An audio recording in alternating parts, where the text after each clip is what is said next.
friends, welcome back to your Stash Fest shopping list. This is volume number 3. If you're not sure what Stash Fest is, it's just what we're calling the coverage of all the wonderful new patterns and products for the cross-stitch world that is happening in April. So the Needlework Marketplace and other cool stuff. We're having fun.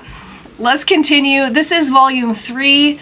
And we have a lot to cover this time. I got a little bit behind because I took a trip to Denver. But I did not forget about you while I was in Denver, so let's travel there now. Welcome to Stash Fest Denver edition. Hello from Denver. I'd like to talk to you about 2 new additions to our Stash Fest lineup. This is probably stuff from the past, stuff from the future. We'll cobble this all together. So let's talk about 2 more designers to add to our lineup. The first one is a first-timer to the wholesale market.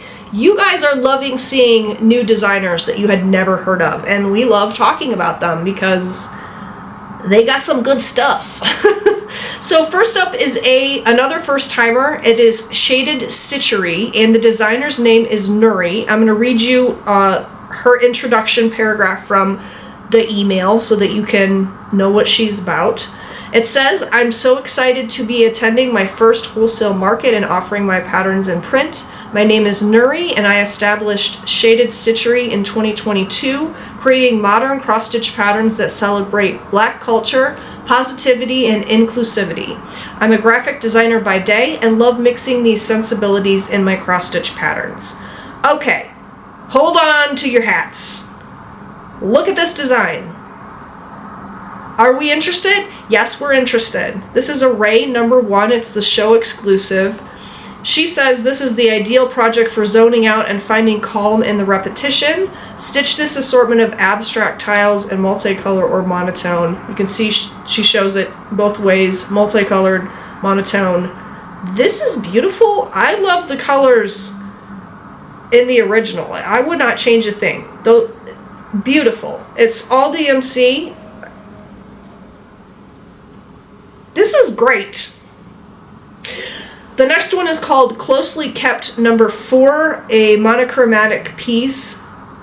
This was inspired by a cased tin type found in the Smithsonian National Museum of African American History and Culture, their online archives, and it interprets motif embellishment that's embossed in velvet on this case. This series called Closely Kept is all inspired by motifs from that museum and their collection of photo cases. Really cool. It's 63 by 71. I really love that linen. That's Cherry Cobbler by Roxy Floxco. Gorgeous. And then next up we have Tree Medley, and we have everything from traditional to eccentric trees represented in this little sampler. Stitched in some Roxy Flossco, but you get a DMC conversion.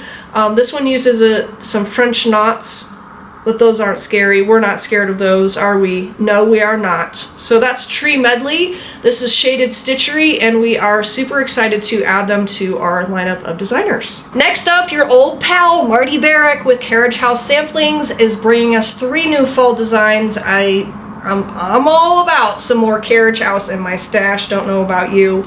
We have more goats. There's a goat theme developing, people. This one is called Goat Feed Sack. Carriage House Samplings has a feed sack series, so if you like the style of this and also the finish, super cute.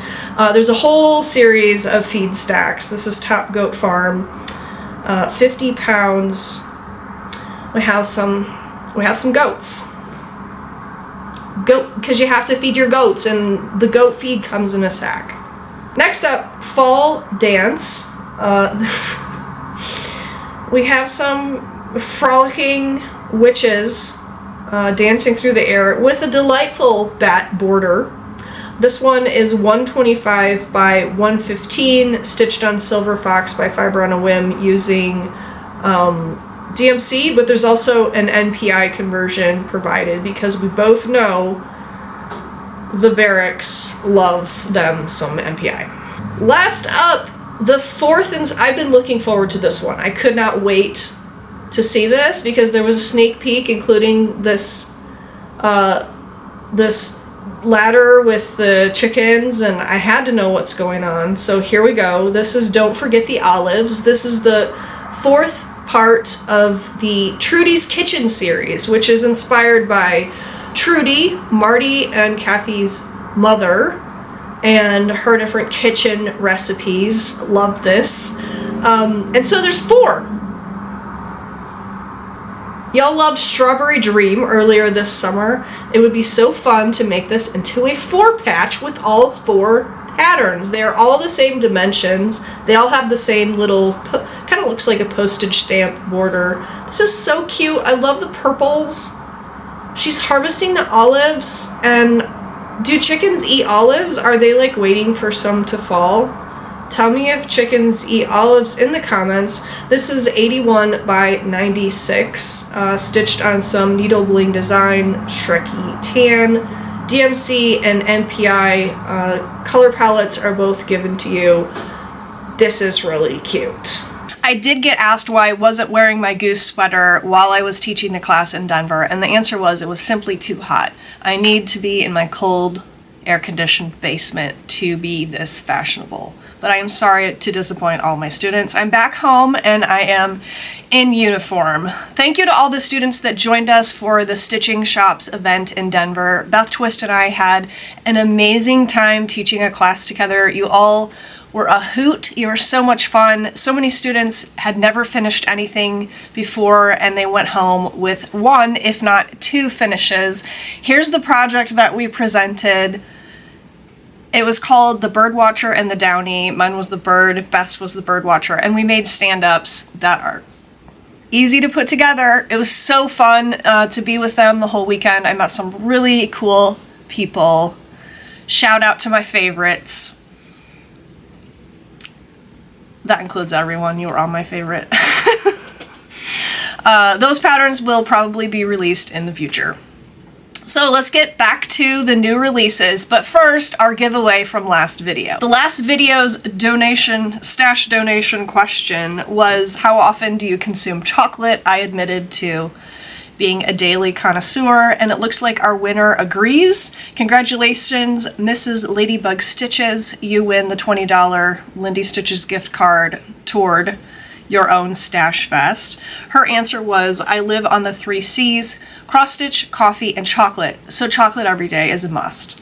Totally agree. That is a formula for a great life, in my opinion. This video's question for you to answer for an opportunity to win a $20 Lindy Stitches gift card toward your own Stash Fest is it too early to decorate for fall? Because I really want to decorate for fall. I think I'm going to do it. I'm just going to do it. It seems a little early to me, but I don't care. I grew pumpkins and they always seem to ripen like way too early. So I have a pumpkin that's almost ready to pick, but yet it isn't even September. I am just going to go for it.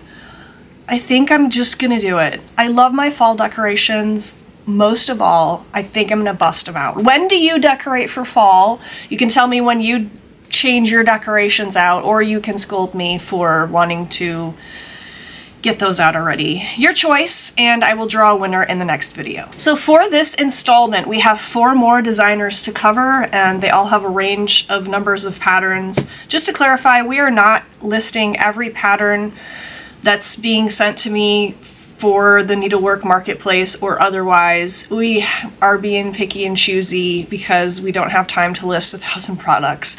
So if there's a pattern that you're interested in that you really would like to purchase from Lindy Stitches, you can drop us an email and we can see if we can order it. So here's our selection, our next batch of selections for the Stash Fest party. First up, we have this pattern from Praiseworthy Stitches. You all love a good Halloween Quaker, and this definitely fits that bill. We have lovely Quaker motifs. I love the little shake, rattle, and roll with this skeleton that looks like it's falling apart. Really, really cute. It has these ghosts that just have like creepy tendrils happening. This is another great Halloween pattern that you could put on all your creepy strange, vibrant, scary fabrics at home. The size of this pattern is 212 by 204, so a good, nice, sturdy Halloween Quaker size. That's from Praiseworthy Stitches. Next up, an old favorite of many of you, we have Rosewood Manor. First up, speaking of Quakers, let's talk about Birds of Quaker. I like this one. It's interesting. I like the different color tones used in it. It's not necessarily a fall I wouldn't call this a fall pattern. Just multi-season birds, you know, birds all year long, right? This is a 10-page pattern booklet, and it also includes 6 smalls to finish as scissor fobs or ornaments, a needlebook cover, and 1 welcome sign that can be adaptive. So this is like kind of a pattern pack, but this is the only picture we have for this pattern pack. The main design size is 186 by 190. It's stitched with Weeks Dye Works. And this pattern could easily be adapted to your favorite color palette, I think. It kind of has spring tones. To me, this looks like spring tones, but I think if you change the linen color, you change those, it would be easy to change those flower colors. You could match this really to any color scheme, which I guess is true about like every single cross-stitch pattern in the history of the world.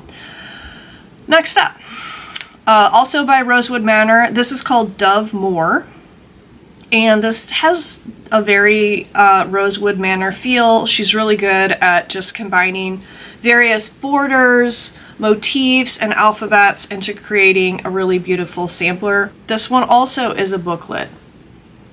That can't be right. Seriously? This is also a 14-page booklet. You get scissor fobs, a bookmark, 4 extra borders, 1 needlebook cover, plus the sampler and 2 welcomes. Wow!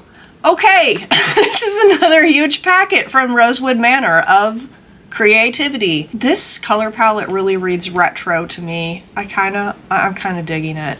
It uses all Weeks Dye Works to stitch it up. Last up is Kittlewick Green, or Sittlewick. I'll put it on the screen and you decide which one I should pick. This one is also a 14-page booklet. These are just all books, okay? This has 8 smalls in it, in addition to this sampler. Okay, Karen Kluba, like, way to go above and beyond. Wow. Every now and then, she puts stuff on a linen or uses a color palette that I find really intriguing. I find this one very intriguing. It's on 32 count Aztec from Under the Sea. It uses all Weeks Dye Works. I love how these colors are popping. It just really draws the eye, and I think it's really unique. And I love it. I would go to Kittlewick Green, wouldn't you? Next up, Silver Creek samplers. You all ate up so much Silver Creek samplers at Nashville, so you love Diane's designs. She's coming out with 9. I'm not going to show you all 9. You're going to have to visit the website, okay? Here we go. Let's start with Hags Bags Shoutique. Hags Bags Shoutique. Cursing Souls since 1692. You get it? Souls. Okay, I was just making sure you got it. Silver Creek also coming out with Love at Frost Sight. Get it? Diane, I think, is queen of the pun. Also might be queen of the dad joke, because look at this one. To err is human, to R is pirate. Truer words were never spoken. This one is called Scissor Sleuth. My heart doth brim with discontent. I know not where my scissors went. This is me like every other day. We have a really sweet one called Always Hope. Always find a reason to hope, a monochromatic piece. I think this is really elegant and lovely. Diane also came out with a new series that she's calling Fast Stitch, and these are just smaller designs that you can whip up really quickly. This little series includes Hope, Hold On, Pain Ends. Also includes Talk to Me Goose. And to see the rest of the 9 designs, you'll have to visit the website. But that was Silver Creek Samplers. Round of applause. The last designer that we have to cover is probably not new to you if you have been watching FlossTube, because the Deadly Aquarium Sal has been left, right, up, down, and around the corner. You all are loving it. Well, the final design, if you didn't join Lola Crow, that is the next designer that we are talking about. If you didn't join the Deadly Aquarium, the final design is going to be released at Needlework Marketplace. So if you would like a physical copy of the final design, which you can't see yet, but here's what we can see so far. If you'd like the final pattern packet, those are for sale at the marketplace, so they are on the website. But I'm sure you've seen this piece many times, and I think you need to check it out, if not for any other reason than this delightful moray eel peeping out of the chest. That's my favorite part. But the main shebang, I think, is happening with this pattern, The Ghostly Ball by Lola Crow cross stitch. Love this one. It's just really cute. I think my favorite parts are obviously the headless horseman, who can only dance with one hand because he also has to hold his head, and also this mummy that is just like dancing with its own dressings, you know?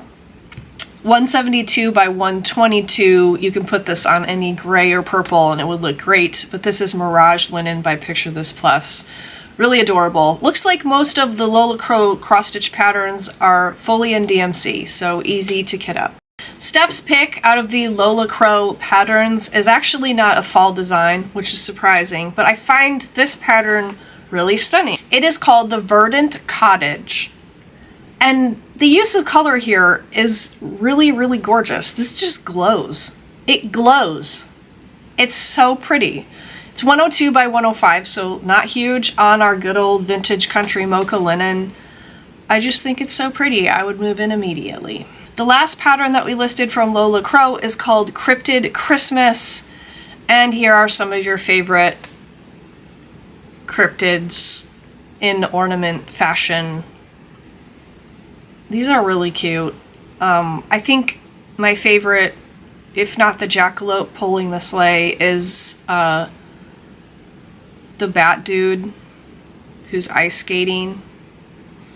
I don't know anything about cryptids. I'm sure he has a name. I'm sure he's not called Bat Dude. And I'm sure you will tell me in the comments. Next up, a little sneak peek into something special we did for you. Beth and I got together and we did a little Jingle Ball merriment recording together. I'm not going to give you any sound, so you won't actually know what we're doing, but it was so much fun. I hope that you have the Jingle Ball on your calendar. It is December 6th through the 8th. It is a virtual event that you can attend from the comfort of your own chair. We have 12 cross-stitch designers participating. There's shopping, there's socialization, there's tons of classes. It is a needlework extravaganza. I have stitchers already booking hotel rooms with their friends to get together and just make a total event of it. I love that idea. You can also just borrow your family from your craft room and stay there all weekend for a weekend of bliss. So October's tickets go on sale mid-October, and you will be hearing more about that in the days to come, but make sure it's on your calendar. I will see you way sooner than you would like to see me with Stash Fest Volume 4. Thanks for joining me, friends. Bye.